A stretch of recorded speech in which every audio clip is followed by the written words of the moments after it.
So going back to the SBA, how it started, and Yeah. really the goal of the SBA being to create jobs. And it's interesting because I was in a CCIM class just a few weeks ago, and one of the things that we were working on calculating when, let's say, Stephanie has a client that is looking at 3 potential locations for relocating their corporate headquarters or opening a new store.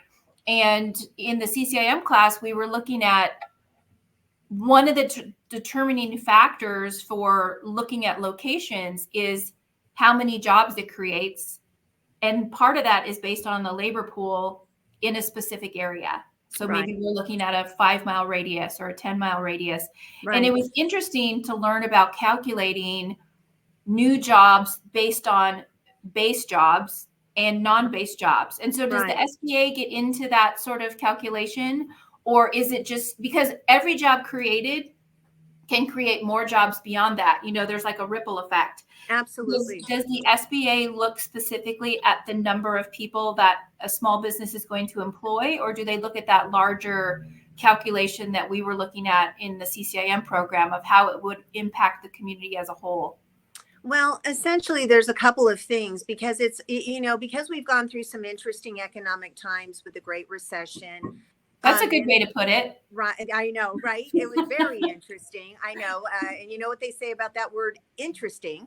Yeah. And so when we kind of factor from that time frame, and then the SBA would look at are there, what is the labor force in Nevada communities and counties? And they would deem certain labor forces as having an excess of employees available or not enough employees available. And then actually, when we are looking at underwriting the 504, what we basically have to look at, and this will go into another subcategory as well, and it's based on a couple of factors like, well, Do you look at like the standard industry codes or the NAICS codes, or we do look at industry codes, but it kind of becomes even more basic. If we have a business who is buying a building in an opportunity zone, it might be that they are being asked to create 1 job for every 75,000 in only the SBA portion of funds that they are allocating. Okay.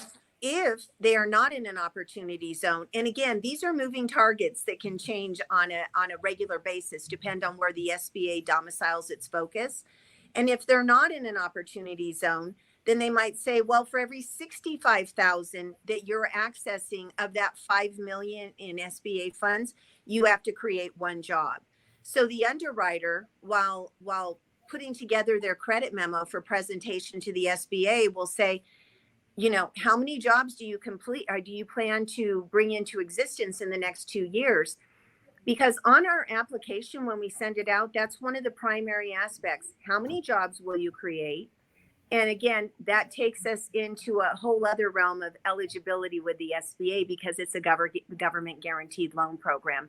But hopefully that answers your question about job creation.